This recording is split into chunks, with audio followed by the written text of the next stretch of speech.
Bonjour Marc Delassalle. Bonjour. La question aujourd'hui est la suivante. Quelles sont les principales faiblesses que l'on retrouve dans le discours politique d'aujourd'hui? Dans le discours politique d'aujourd'hui, il y a plusieurs failles, en ce sens que les individus ne savent plus très bien quel côté camper lorsqu'on parle d'un sujet déterminant en politique. Nous prenons l'exemple du NICAB ici au Québec, qui fait beaucoup couler d'encre pour la simple et unique raison que le discours n'est pas clair. Un politicien qui veut parler de NICAB doit nécessairement parler de valeurs qui vont permettre à un pays ou à une nation de se développer dans le futur. Donc, elle doit rejoindre le but politique qui est le suivant, c'est celui d'exprimer une liberté pour tous qui va servir le développement de la démocratie ou le développement de la liberté d'expression sans que ce discours soit assujetti à une ligne de parti. On remarque beaucoup au Québec et à travers le Canada que les chefs ont une autorité suprême sur les députés. Vous prenez cette députée de Joliette, du NDP, qui a dû tout simplement se rétracter et, sur son compte Facebook parce qu'elle s'était positionnée clairement contre le NICAB.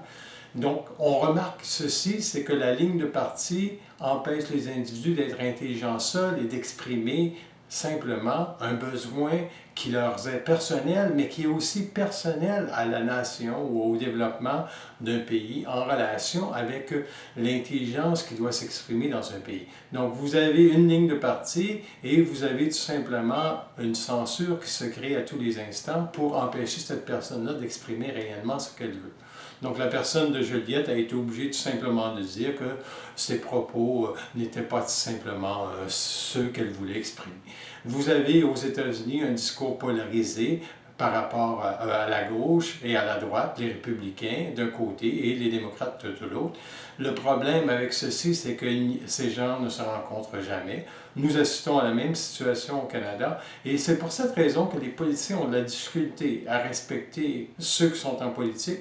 Donc, il y a des attaques constantes et les attaques constantes, c'est ce qui manque, qui rend l'individu perplexe par rapport à la politique, parce que si on attaque toujours celui qui avance une idée, on ne peut pas construire sur cette idée, et il n'y a pas que l'orgueil dans ces gestes politiques de rester sur sa position ou la ligne de parti. Il y a aussi le manque de respect envers la sensibilité des personnes qui veulent travailler à construire une société qui va permettre l'avancement des individus à travers la politique.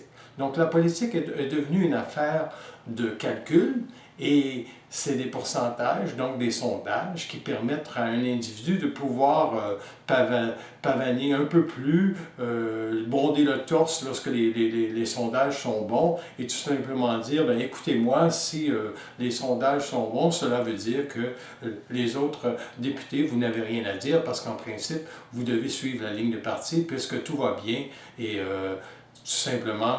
Donc, il y a un manque dans le discours politique d'aujourd'hui, il y a un manque de nuances et il y a un manque de débat parce qu'on limite l'individu à exprimer ce que le parti veut exprimer.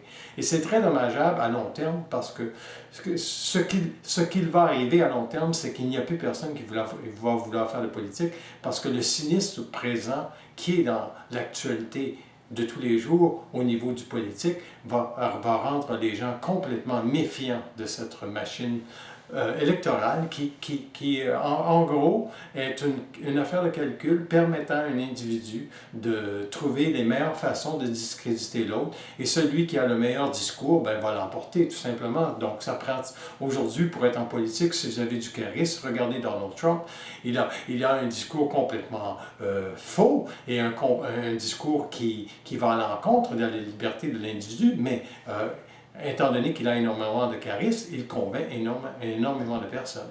Donc, ça prend simplement un individu avec du charisme qui sait manipuler le discours pour faire croire à tout le monde que ce qu'il dit est intelligent. Alors qu'en réalité, c'est lorsque tous les individus dans un parti peuvent s'exprimer librement et savoir que ce qu'ils diront va être entendu, mais aussi attaquable si ce n'est pas intelligent, c'est beaucoup mieux que de dire tout simplement « je suis la ligne de parti ». Voilà.